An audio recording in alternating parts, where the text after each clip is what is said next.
What's going on, guys? Coach Brad here. Today I'm bringing you a corrective exercise for the outer hip muscle. This is called the gluteus medius. Gluteus medius. So this is a very tiny muscle and it is not capable of a ton of force production, but its main job is to open up the hip angle, pull the leg out to the side of the body. Now this is in what we call the frontal plane of movement. And because humans don't generally move sideways, this is not something that gets used a whole heck of a lot. However, it does have a lot of sway, a lot of control over your knee position, especially in running, jumping, and squatting or lunging. So it's very important to try to keep this thing strong. What we're going to do is come to a standing position. Band goes around the ankles. If you need it easier, this all depends on the relative tension. Okay, but if you need it easier, you would put the band just above your kneecaps, right about here. Because this is our fulcrum, our pivot point, the band being closer to the fulcrum is easier. The band being further from the fulcrum makes it harder, right? Physics 101. Okay, so I'm going to start here. We got hands on hips. We got toes straight ahead. We got a small bend in the knees. And I'm going to take a wide step out, plant the foot, and try to bring the other foot back in, but sort of place it, right? Don't drag it, don't let it rotate. Keep your foot flat, keep it pointed forward. As you do this, your feet are going to start to point out like a V. So if you're looking down, you're going to notice this. You want it to look more like an H, not a V.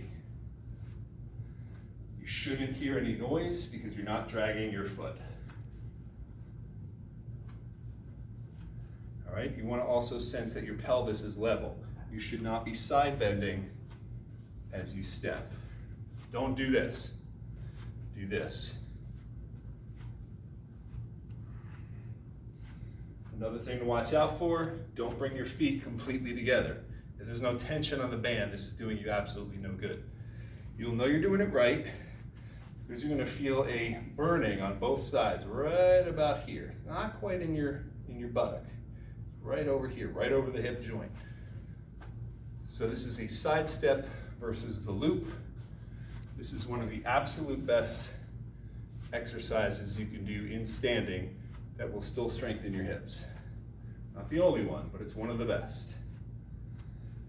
If you need it harder, or you just want it harder, you can try taking a wider step and leaving more space between the feet when you come together. But that's it. That's the exercise. I'm going to suggest, if you've been assessed or I've assessed you, and I probably will give you this for homework quite often, I'm probably going to have you do 3 laps. So I would try to pick a distance of at least 15 feet each way. Down and back is 1, down, back 2, down, back 3 laps. You may have to take breaks in between. This one's going to burn like crazy. Okay, but it's very, very important so that we can advance you onto single leg exercises and a little bit more of the plyometric and the jumping exercises. Cool? All right, so check this one out for homework. Let me know what you think in the comments below. Thanks for watching and thanks for subscribing. See you in the next time.